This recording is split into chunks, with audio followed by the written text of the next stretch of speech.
Thank you. Mr. President, I yield the floor. Senator from Arkansas. President, I rise today to talk about an important initiative that I think is extremely important, not just to my state of Arkansas, but really important to the entire nation, and that is manufacturing. This country is an economic powerhouse, and we're certainly a manufacturing powerhouse, and so there's an important initiative that's being put together here in the Senate called the Manufacturing Jobs for America campaign. I think so far we have maybe 21 colleagues, maybe 22 or maybe even more colleagues who are in support of this effort, and I want to encourage others to look at it. We see a lot of manufactured crises here in Washington. It may be the Farm Bill or the government shutdown or the near debt default. Those are all just kind of manufactured by the Congress, but I'm glad to see that we have 21 or 2 or 3 colleagues here who are ready to turn off the my way or the highway politics and tone down the rhetoric and really focus on our number one priority, at least what our number one priority should be, and that is jobs and the economy. Because if we didn't learn anything else from, this shutdown and some of those high wire act politics of the last few weeks, hopefully we learn that if we want to get anything done in Washington, we need to work together. I think that's the bottom line, and that's what this package of bills, that's what this initiative is intending to do. So if we want to really create jobs and we really want to make a difference for the U.S. economy, we have to reach across the aisle. And, there are many, many bright spots in the U.S. economy. We know that we have been through the ringer. We know how difficult this recession was. It was the hardest economic downturn in my lifetime and most of our lifetimes, hardest economic downturn that we've ever seen since we've been alive. But we're coming out of it. And there are many, many bright spots in the economy, and, we get good economic news pretty much every day. We also get some mixed economic news pretty much every day. So it's not happening as fast as we'd like it to. It's not happening in every sector of the economy and every section of the country like we'd like it to, but it is happening. And one of those bright spots is manufacturing. Last year, manufacturing contributed $1.87 trillion to our economy. $1.87 trillion in manufacturing. That's how much a difference it made in our economy. There's 17.2 million U.S. jobs. That's jobs in this country. 1 in 6 private sector jobs are tied to manufacturing.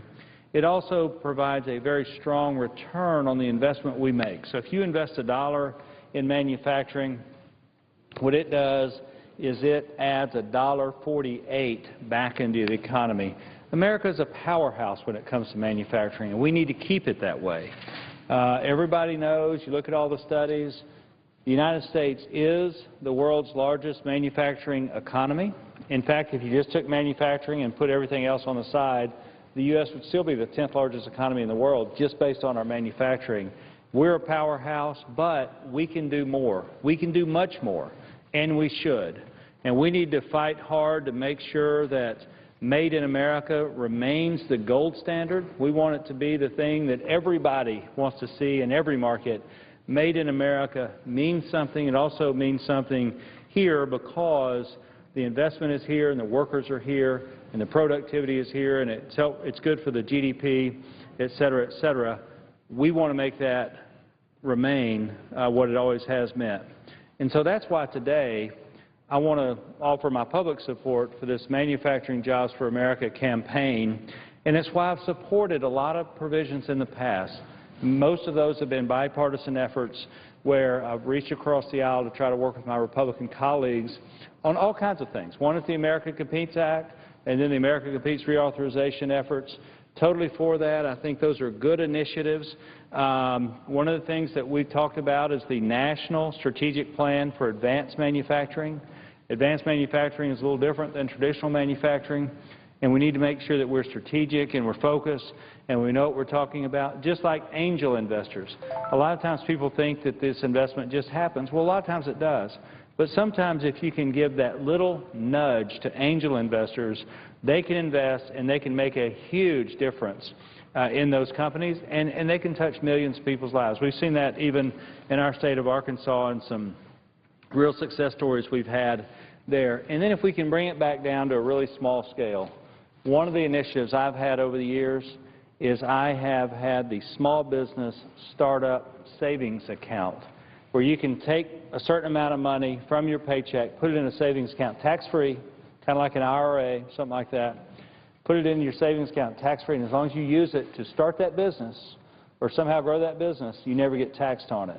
But you can cash it in at some point and use it to start the business. That's good for savings, it's good for the economy, and it's good to get these small businesses started. And you know, everybody knows as well as I do that when you walk into that lender, say a bank, and you have, say, $10,000, $20,000, $30,000 that you've saved, that gives you a big advantage when you need a loan for the rest of the money. So that's a win-win across the board. So here again, I support in working on this common sense package of bills that really accomplish four things. First, strengthening our manufacturing sector. Second, leveling the playing field for American companies. Third, helping startups get access to capital. And fourth, enhancing innovation, competitiveness, and trade opportunities for businesses here at home.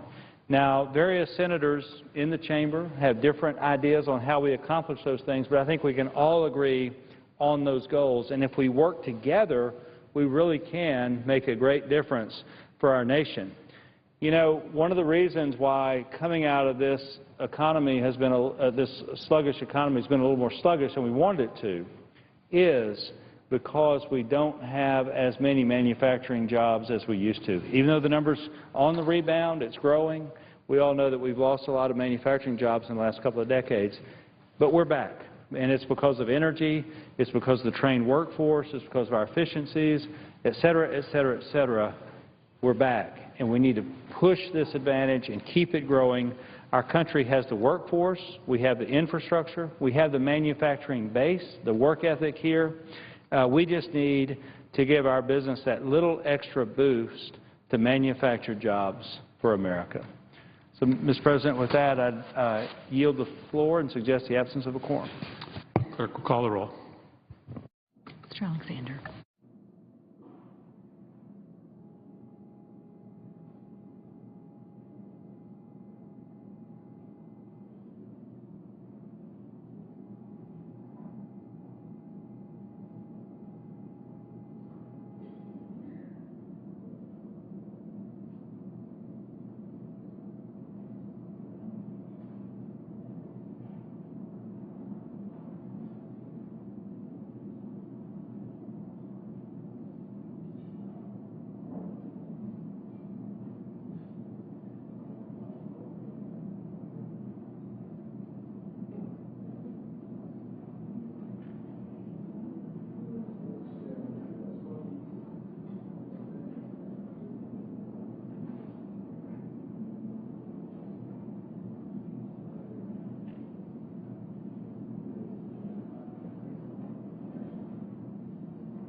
President, Senator from Montana. I would ask that the quorum called be eviscerated. Without objection. Mr. President, I rise today in support of protecting our nation's outdoor traditions, of opening up access to our public lands, of preserving some of the greatest places to hunt and fish and recreate, and of encouraging economic development and job creation in our great outdoors. Last fall, I called upon Congress to pass my Bipartisan Sportsman Act. As the chairman of the Congressional Sportsmen's Caucus, I made it my goal to do something significant, something historic for this country's hunters and anglers. Mr. President, we came very close to passing my bill twice, but politics got in the way both times. A common sense and widely supported measure failed to get across the finish line. because some folks around here put self-interest before the interests of their constituents. I am optimistic that this time will be different and that we can work together to get this bill across the finish line.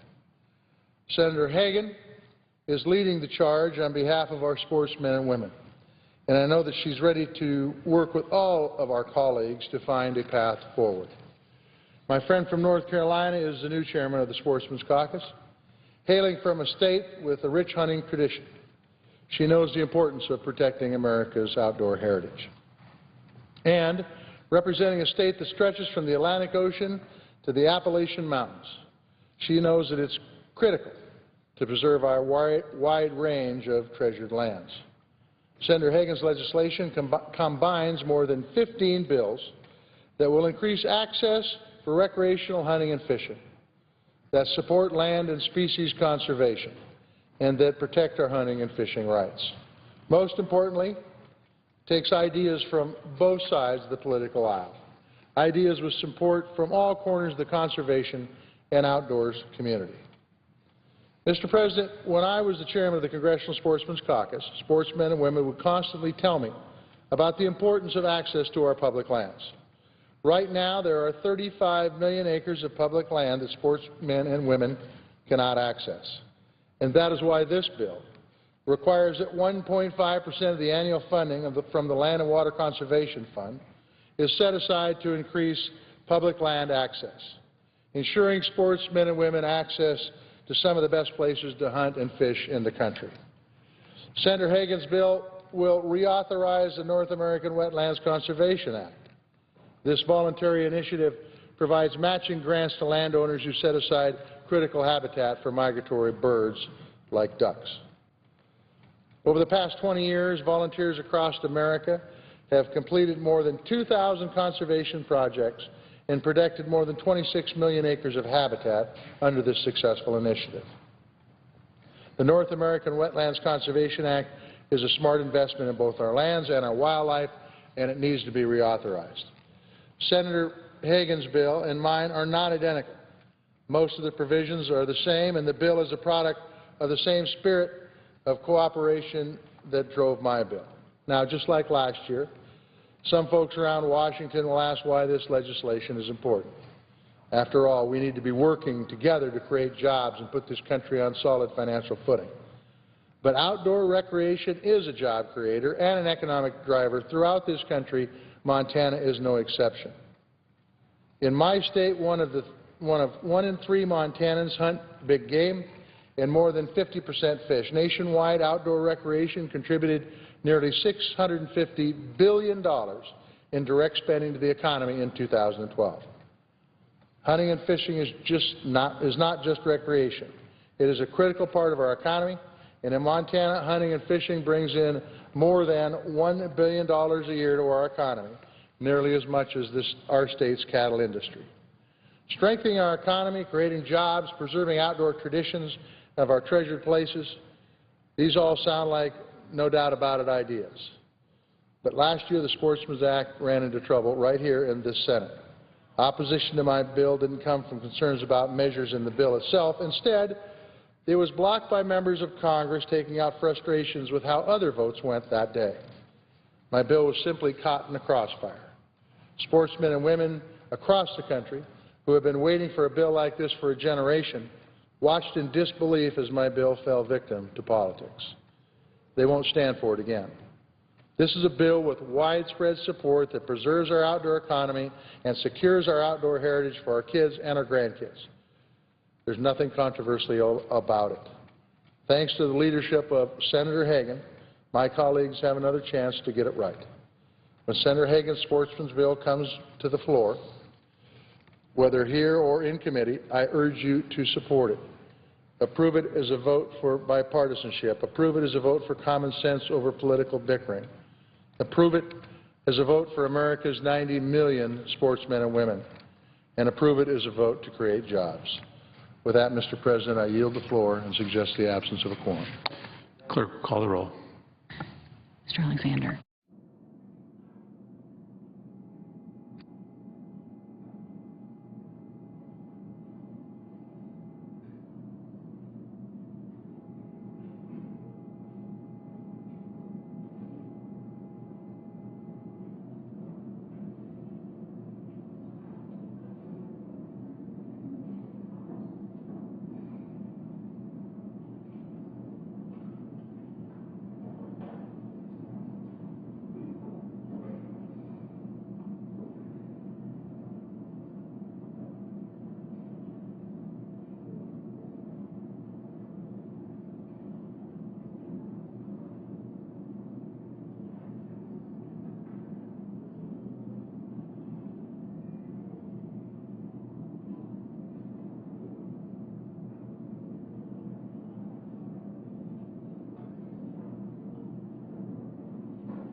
Live coverage of the Senate on C-SPAN 2. Senate now in a quorum call. We're waiting for a member to come to the floor and speak.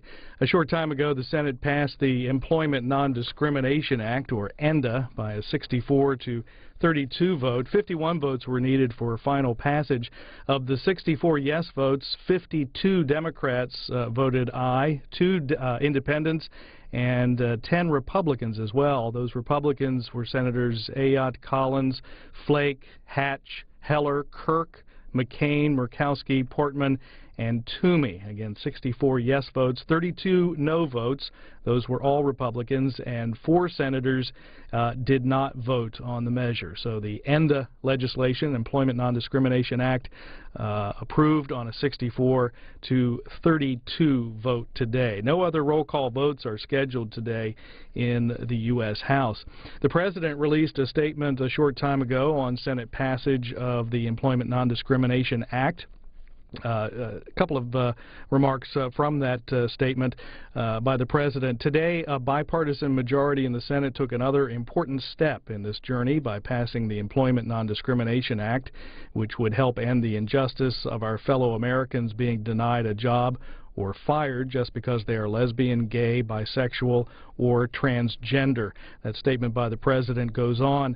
One party in one house of Congress should not stand in the way of millions of Americans who want to go to work each day and simply be judged by the job they do. Now is the time to end this kind of discrimination in the workplace, not enable it. I urge the House Republican leadership to bring this bill to the floor for a vote and send it to my desk so I can sign it into law. Again, that from a statement from the President released a short time ago about Senate passage of the Employment Non-Discrimination Act, of course, referring to the House of Representatives in that last part of the statement where Speaker John Boehner has indicated that he is not in favor of House passage of that legislation. As this quorum call in the Senate continues, we'll show you the White House briefing from a short time ago with spokesman Jay Carney.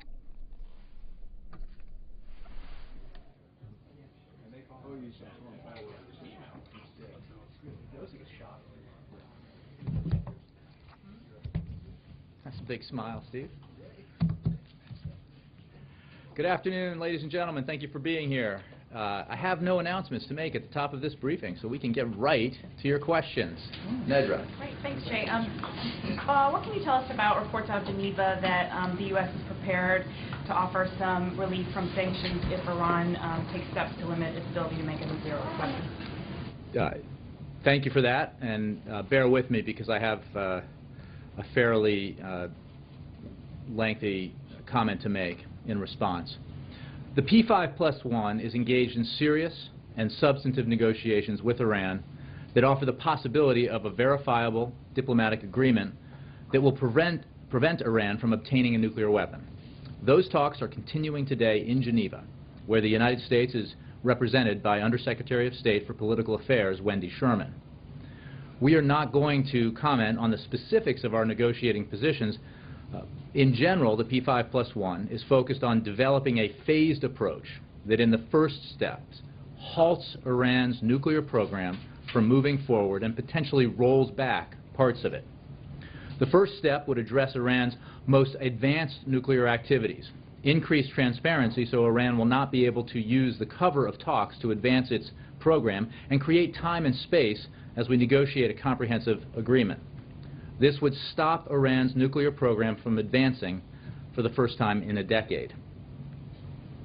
In exchange for concrete, verifiable measures to address the P5+1's concerns during the first step, the P5+1 would consider limited, targeted, and reversible relief that does not affect our core sanctions architecture. That core sanctions architecture would be maintained until there is a final, comprehensive, verifiable agreement that resolves the international community's concerns. If Iran does not live up to its commitments, the temporary, modest relief would be terminated, and we would be in a position to ratchet up the pressure even further by adding new sanctions. And finally, any agreement between the international community and Iran will have to prove to the international community that Iran's program will be used for exclusively peaceful purposes in a meaningful and verifiable way. Iran must also meet its international obligations and fulfill its responsibilities under the Non-Proliferation Treaty, its responsibilities to the IAEA, and its responsibilities to stay in compliance with UN Security Council resolutions. The P5+1 remains united in this approach. How close are you to a deal? There were some reports from the Iranians that it could happen today. I have no updates on the negotiations. They're serious and substantive, and they are ongoing. But again, what is being discussed is a phased approach that would have a first step, but I have no announcements to make about the details of those negotiations or where they are in the progress they're making. Would Steve. you describe this as progress, Jay? I mean, the Iranians are saying it so. There's no question, Steve, that over the course of the last weeks and days there has been progress. You saw that in the aftermath of the elections in Iran, and we've seen it in a new openness from Iranian leaders to the demands of the international community that they meet their responsibilities when it comes to their nuclear weapons program. The approach the United States has taken with our allies has brought us to this point. There is no question that the very extensive sanctions regime that has been put in place, the sanctions architecture that has been put in place, led by the United States, has had a dramatic impact on the Iranian economy, and the Iranian leadership is very interested in getting out from under those sanctions and trying to reverse some of the negative consequences to their economy. We have always said that we're interested in making sure Iran does not and cannot acquire a nuclear weapon through diplomatic means. One, because a diplomatic resolution to this challenge is obviously preferable, and it's preferable in part because it would be the most certain and verifiable way to make sure that Iran never acquires a nuclear weapon. But there is a limited window of opportunity here, so we're taking advantage of a new level of seriousness that we've seen to engage in negotiations, but we are doing it in a way that makes clear that actions are what matter here, that steps that the P5+1 would insist upon in return for the moderate relief that I described would have to be verifiable, and they would be reversible. And if a comprehensive agreement were not reached, that relief would be terminated and there would be the opportunity to ratchet up sanctions further. Some members of the Senate have been wanting to add sanctions. Have you briefed them on this proposal? Have you persuaded them to hold off on what they've been wanting to do? Well, we have worked very closely with Congress, and Congress has been an excellent partner in general in the approach that the administration has taken towards this challenge. And the sanctions architecture that's in place is multilateral, but it's also unilateral, and Congress has been an effective partner in helping put that architecture in place. Our view has been that we need to allow for a pause here so that we can explore the potential represented by these serious and substantive negotiations. And as I said earlier, if we were not able to reach, if the P5+1 were not able to reach a final agreement, a comprehensive agreement, then there would be the potential not only to terminate the relief that we'd put in place, but to ratchet up sanctions further. And none of the relief that we're talking about here as part of a first step in this phased-in approach would be irreversible. It would all be reversible so that we could, if necessary, terminate that relief and then potentially ratchet up sanctions further. Obviously, we would continue to consult with Congress in that effort, as we have throughout. Jim? Jay, I wanted to ask you about the President's comments last night in Dallas. He said, we anticipate, used the word anticipate, that by November 30th that the website will be able to work as it was supposed to. It just sounds like there's a little bit of wiggle room there in using the word anticipate.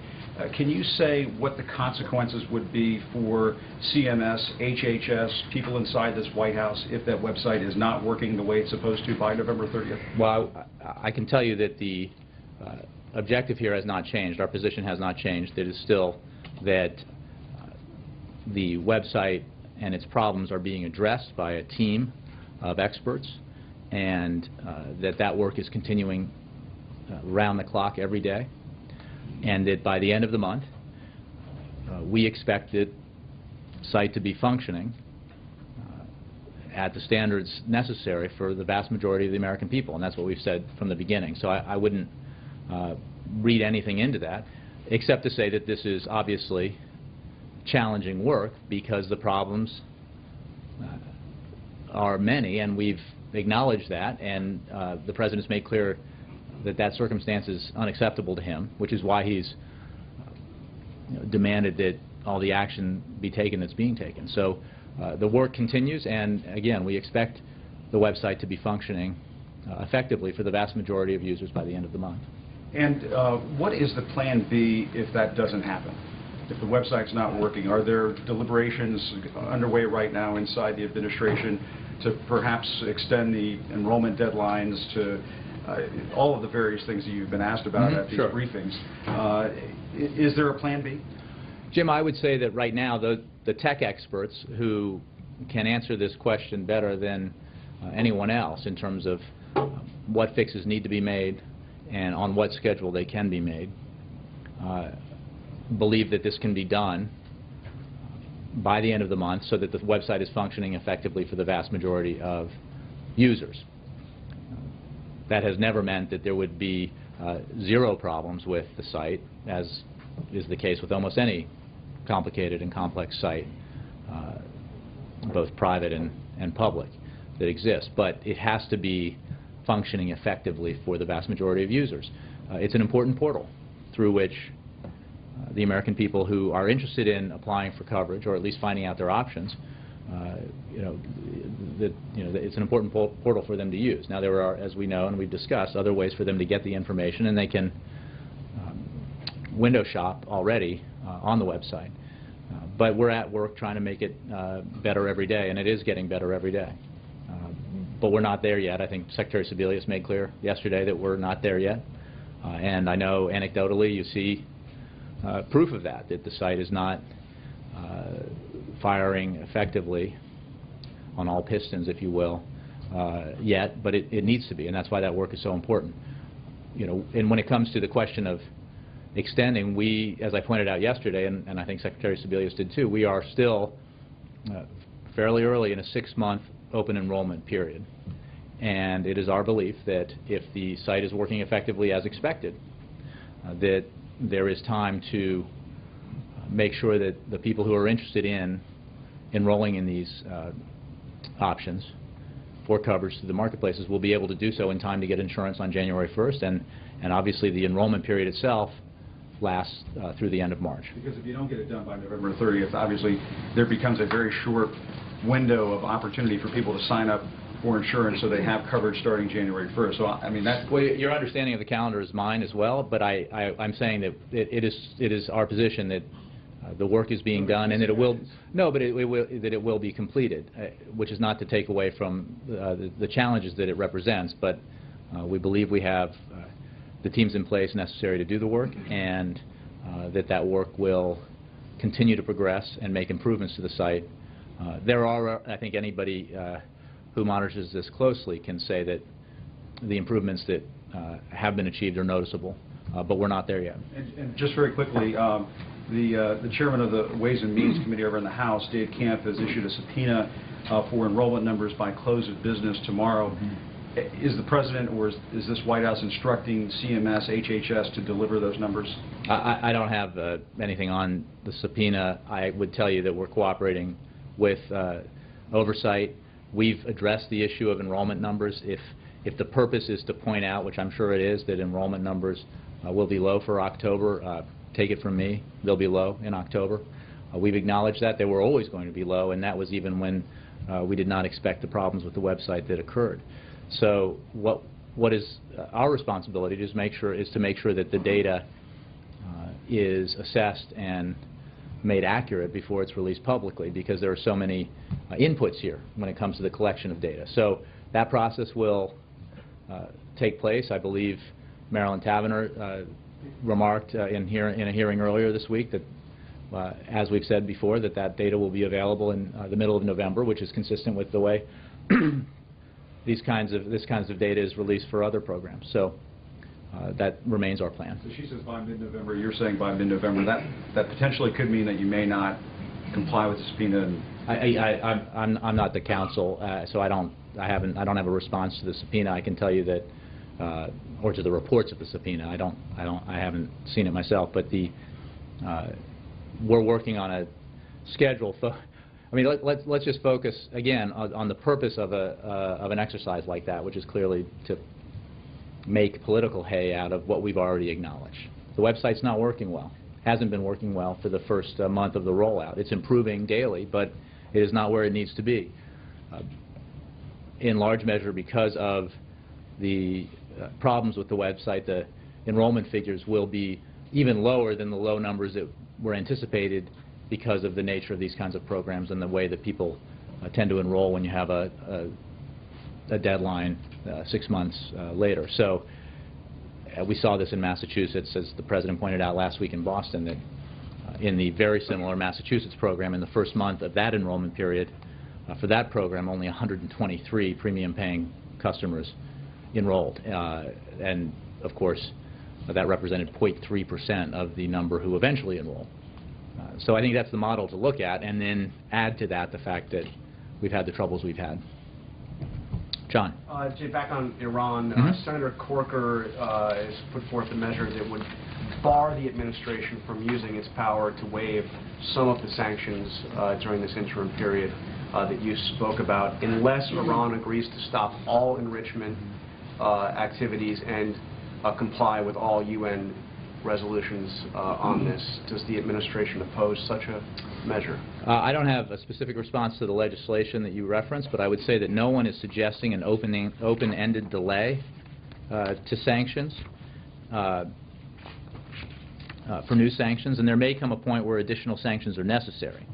At the same time, it is important for Congress to reserve its ability to legislate for the moment when it's most effective in order to give our current the current P5+1 negotiations the best chance to make real progress in achieving our shared goal of preventing Iran from obtaining a nuclear weapon. I would simply say that we are at this point,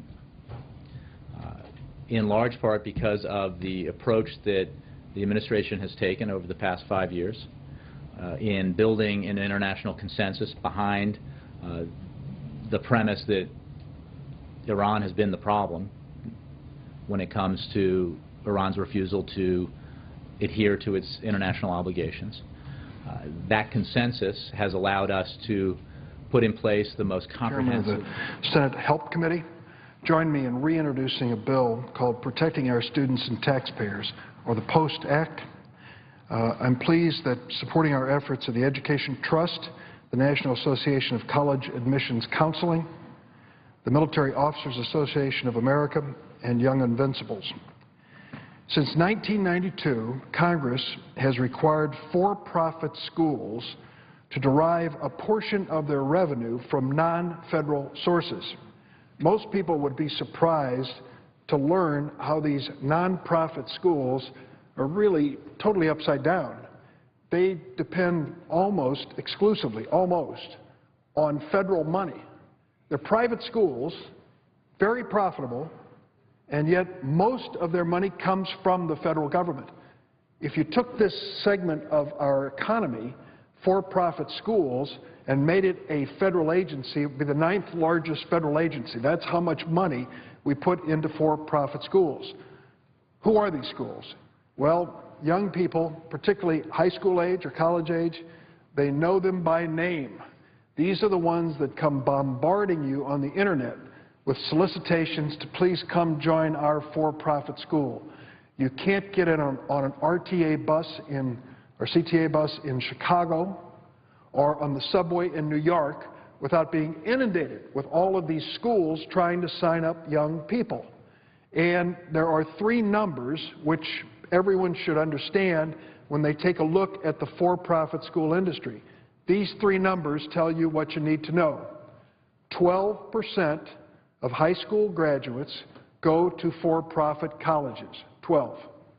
For-profit colleges and universities receive 25% of all the federal aid to higher education. 12% of the students, 25% of the federal aid to higher education. Student loans, Pell Grants. The third number is the most important, 47. 47% of the student loan defaults in America are students from for-profit schools. Small segment of population, 12%, 25% of the federal aid to higher education, 47% of the defaults. And they have cooked quite a deal with Congress and with our federal government. Since 1992, we have said to these schools, the law has said, you have to derive a portion of your revenues not from the federal government. It isn't a portion from the federal government, a portion not from the federal government. This was meant to keep for-profit schools in a situation where they wouldn't have to rely completely on federal dollars to survive. Originally, these schools had to come up with, listen to this, 15% of their revenue from non-federal sources. 15%. In 1998, it was reduced to 10%. What it means is, when the school signs up a student, they only have to come up with 10% of the actual cost, in most circumstances, from sources outside the federal government. These schools are channeling federal dollars by the millions through these students into their own coffers. 9 out of every $10 that these schools take in comes from the U.S. Treasury and taxpayers. The for-profit college industry takes in most of its money directly from the federal government. In fiscal year 2012, we sent $32 billion to for-profit schools. We spent more on for-profit schools than we did on the National Institute of Health, NASA, the Coast Guard, Customs and Border Patrol, the EPA, and the FBI combined. We spend more on for-profits than we do keeping planes in the sky, protecting our borders, tracking down criminals, responding to disasters, researching cures for cancer, protecting the nation's food supply, making sure our air and water are safe, and exploring the outer reaches of the universe. In 2009 and 10, for-profits took in 25% of the Department of Education Title IV funds, enrolling only 12% of the students. They have quite an arrangement going on here. The largest, University of Phoenix, the Apollo Group. You've heard about the University of Phoenix. You can't escape them. They advertise all the time. In 2011, the Apollo Group, which owns the University of Phoenix, counted 86% of its revenue from federal sources, Title IV funds, more than $5 billion to this one for-profit school. As long as they're educating students, why should we be concerned? The Apollo Group's profit last year was more than $400 million. In an era of spending cuts and austerity, what are federal taxpayers doing sending so much money to a private sector company that's so profitable? Particularly a sector of the education economy which accounts for 47% of student loan defaults. Last year, a young woman received a BA in Fine Arts from the International Academy of Design and Technology in Chicago, and she contacted our office. She'd finished the undergraduate program, and she found that no graduate programs outside that school would even consider her transcript. They didn't recognize a degree from her so-called International Academy of Design and Technology, a for-profit school.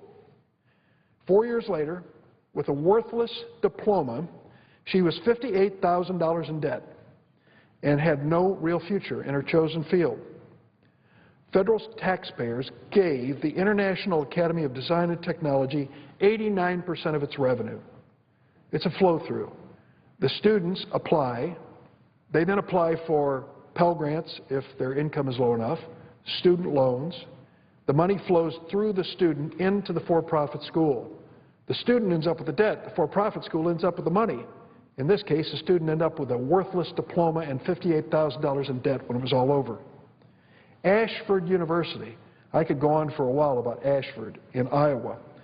Currently being investigated by the California Attorney General for its recruitment practices, receives 87% of its revenue from the federal government.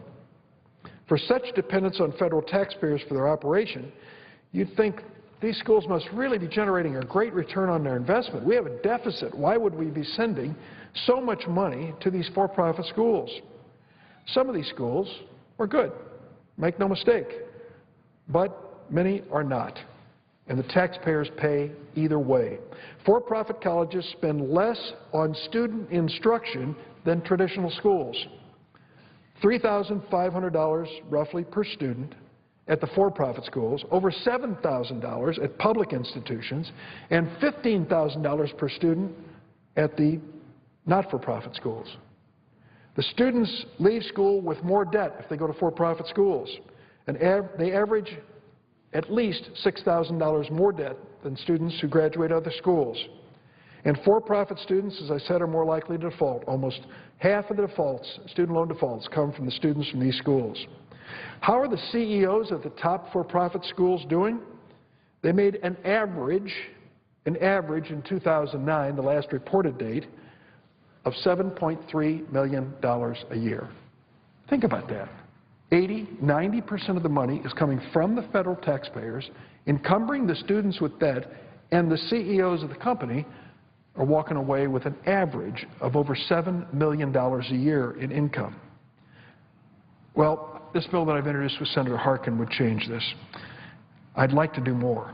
But the first step is to return to the 85-15 ratio, saying that for-profit schools cannot take more than 85% of their revenues from the federal government taxpayers. It will also hold these schools accountable for breaking the threshold after a single year of noncompliance rather than the lenient 3 consecutive years, which is currently in the law. That's only part of the story. The federal subsidy of these schools, these money-making machines, goes even further. The dirty little secret of the current federal 90-10 rule is that it doesn't count GI Bill benefits or Department of Defense voluntary education training. Hundreds of millions of dollars in revenue per year that flow to these schools and are exempt from the 90%, 10% requirement. Does anybody dispute the Department of Defense is part of the federal government? Of course it is. Whether planes or bombs or service members' education should come from U.S. taxpayers, nobody questions that. So when we limit how much of these schools' revenues can come from the federal government, why should we ignore the money coming through the Department of Defense? It's federal money. It's federal taxpayers' money. According to the 2009 Help Committee report on for-profit schools, if all forms of federal funds are counted, the top 15 publicly traded for-profit companies received on average 86% of all their revenue from federal sources. The loopholes make service members and veterans prime targets of for-profit schools. They are all over these service members and veterans to sign them up because they're more profitable. It has led to well-documented horror stories about aggressive, predatory recruiting practices. I've been down on this floor telling these stories many, many times. I do think they bear repeating. I've told the story of 2 former military recruiters at a for-profit college in Illinois. They contacted my office to tell me what happened. They were told their job was to, above all, put, quote, butts in classes, close quote, that they should dig deep into the personal lives of their recruits to find their pain point. If a prospective student was out of work, recruiters were encouraged to say things like, quote, how do you think your wife feels about being married to somebody unemployed? Entrance requirements at these schools are very low, maybe non-existent. It didn't matter how long a student stayed as long as he came in, signed up, got the federal loan that went to the school, and then he was stuck with the debt. There's no telling how many service members have been lured by these practices and ripped off. One of these schools has the name the American Military University.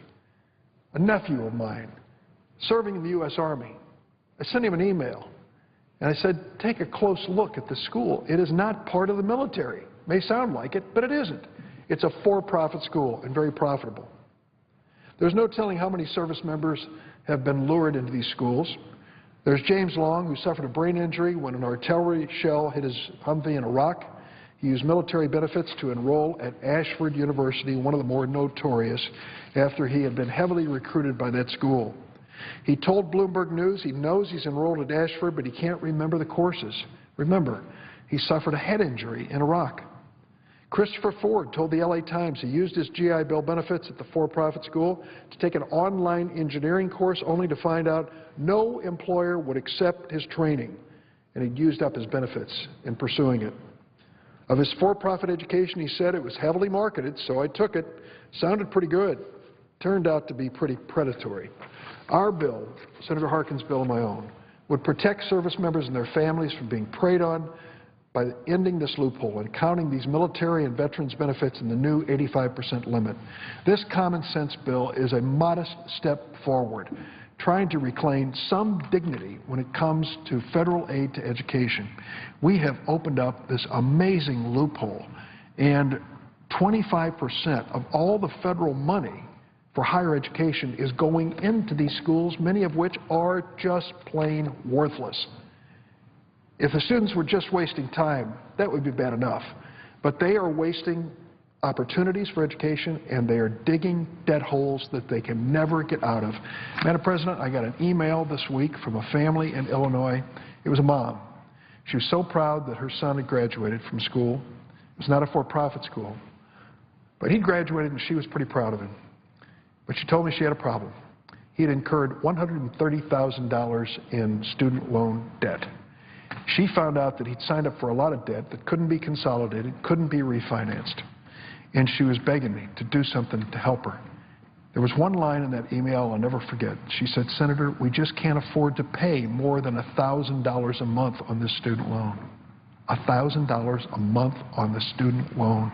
That is not unusual. Too many of these young people and their families get sucked into these student loans, many at these worthless for-profit schools. We have cases that have been reported of grandmothers who have had their Social Security checks garnished because they signed on to guarantee their granddaughter's student loan. God bless Grandma for wanting to help her granddaughter. But then the granddaughter can't get a job and can't make the loan payment, and they go after the grandmother, after her Social Security check. That is outrageous.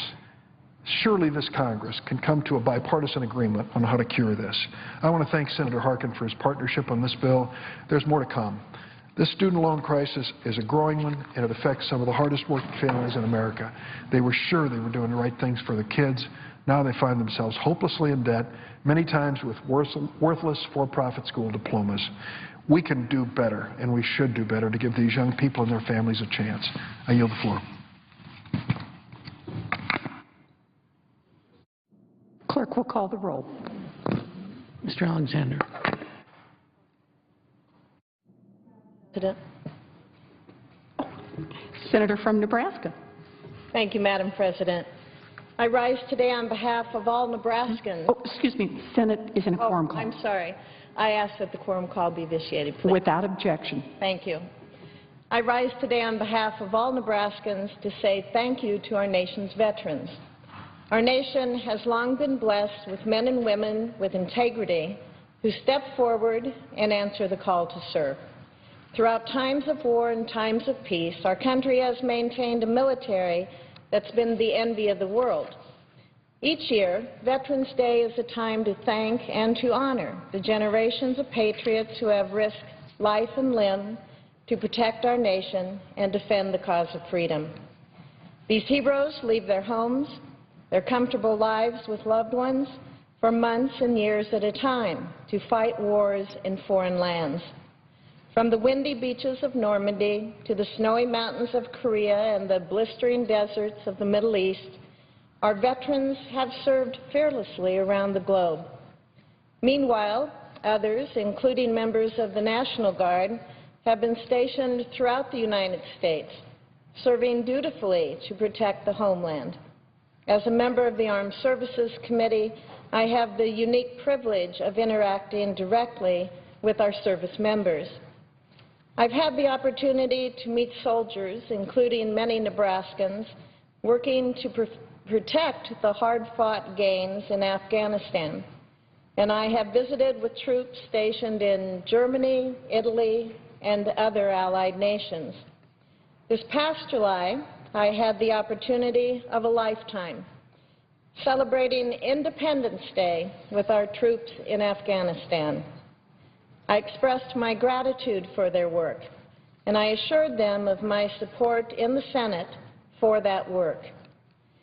While I am committed to ensuring our active duty service members have the training and the tools that they need to fulfill their missions, I am equally committed to keeping the faith with our nation's veterans. Each time I speak with one of Nebraska's many wonderful veterans, I am reminded of the honor and the valor that decorate all of our men and women who have served. And each one has a unique and a very memorable story to tell. Recently, I was humbled to take part in the inspiring journey of 130 Nebraska Korean War veterans to Washington, D.C. through the Honor Flight program. It was a privilege to help welcome them at the Korean War Memorial on the National Mall. All of our veterans deserve our appreciation, but it was especially important to me to acknowledge the heroic efforts of those men and women who fought in what's referred to as America's forgotten war. We are forever grateful to each and every American who has served, and we salute those who have paid the highest price. Another way to honor our fallen and missing service members is by showing our gratitude to those who are still with us today. As President Lincoln stated, "It is our great charge to care for him who shall have borne the battle, and for his widow and his orphan." As a United States Senator, I am dedicated to promoting policies that assist America's veterans when they return home and to help ease that transition back into a normal life. Many need care for their physical injuries as well as their emotional scars. Despite possessing valuable skills, veterans also have difficulty finding employment after their return.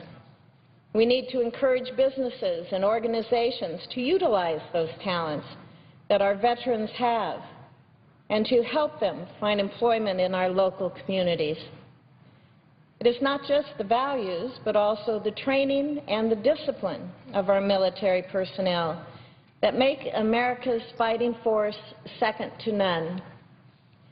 I'm pleased to report to Nebraskans that this year's National Defense Authorization Act, the NDAA, furthers the goal of helping service members better translate the skills they gain in the military to a civilian job. Specifically, it helps ensure that service members understand how their military skills effectively transfer to meet license or certification requirements for those civilian careers. It also requires the DoD to make available as much information as possible on the content of military training to the civilian credentialing agencies. Employers need to appreciate the vast array of skills and knowledge that our veterans acquire during their active duty service. My staff and I also stand ready to assist these men and women in navigating federal agencies to get that assistance that they may need.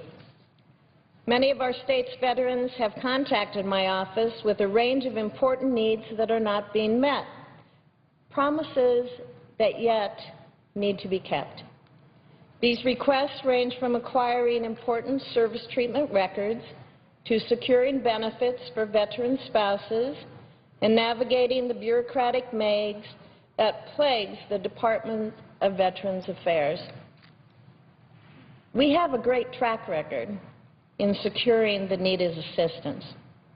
This year's NDAA also urges the Secretary of Defense to expedite efforts to integrate electronic health records between DoD and the VA. While it's fully implemented, this should greatly shorten the time it takes for these service members to have their information transferred to the VA and start receiving the benefits that they are due.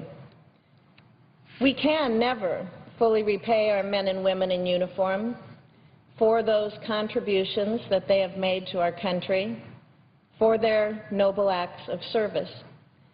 But we can continue to do our best to honor their legacy. The peace we enjoy was hard-earned. We owe our way of life to their service and their sacrifice.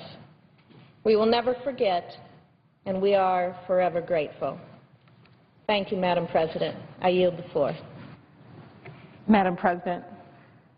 Senator from Minnesota. Madam President, I come to the floor today because there are 3 extremely talented, well-qualified women nominees who are ready to get to work on the United States